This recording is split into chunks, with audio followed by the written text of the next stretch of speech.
Hello everyone, welcome to নাগ পরিবার। আশা করি তোমরা সকলে ভালো আছো, আমিও ভালো আছি।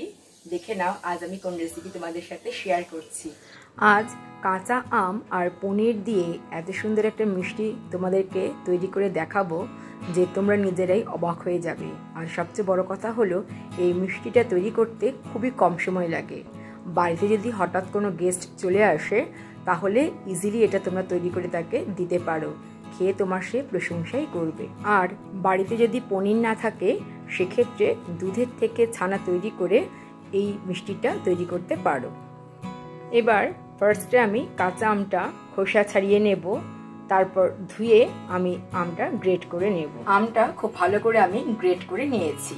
এবার কড়াইতে প্রথমে আমি দিয়ে দিচ্ছি গ্রেট করে রাখা কাঁচা আম, সাথে দিয়ে দিচ্ছি 2 টেবিল স্পুন চিনি।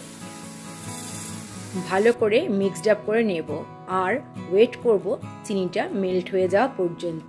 গ্যাসের ফ্লেম মিডিয়াম টু লোতে রেখে নাড়তে হবে, হাই ফ্লেমে কিন্তু এই রান্নাটা করবে না।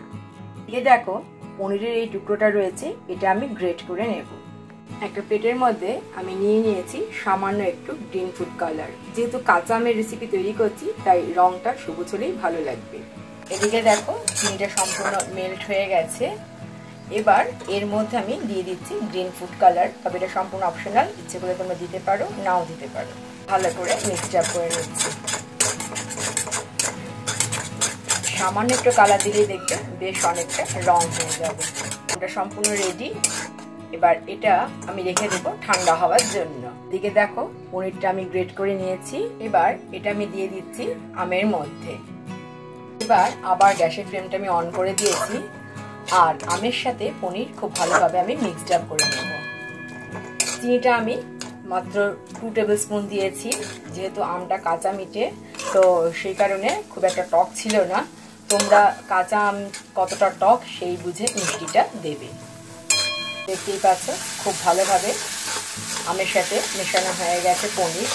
আমি পনির দিয়ে তৈরি করলাম, ইচ্ছে করলে তোমরা কিন্তু ছানা দিয়েও তৈরি করতে পারো কাঁচা আমের কাঁচাগোল্লা।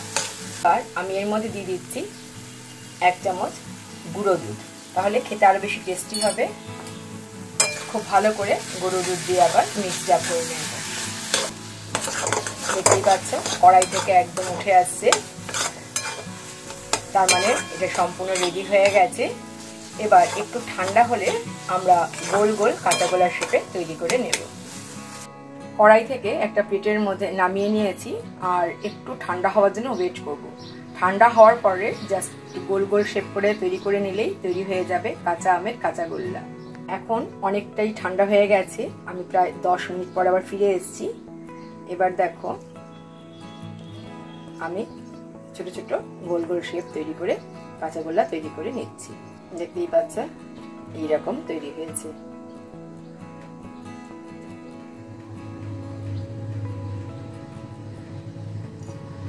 এইভাবেই বাকিগুলো তৈরি করে তারপর তোমাদেরকে দেখাচ্ছি।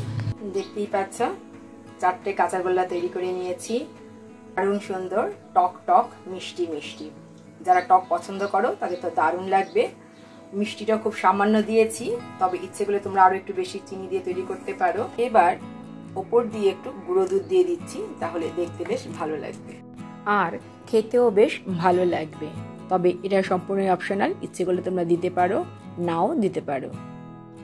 তোমাদের কাছে অনুরোধ থাকবে একবার এইভাবে কাঁচাগোল্লা তৈরি করে খাওয়ার জন্য। আশা করি তোমাদের খুবই ভালো লাগবে। ভিডিওটা প্রথম থেকে শেষ পর্যন্ত দেখার জন্য অসংখ্য ধন্যবাদ।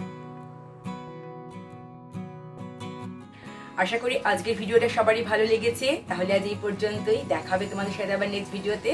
ততক্ষণ পর্যন্ত তোমরা সবাই ভালো থেকো, টাটা।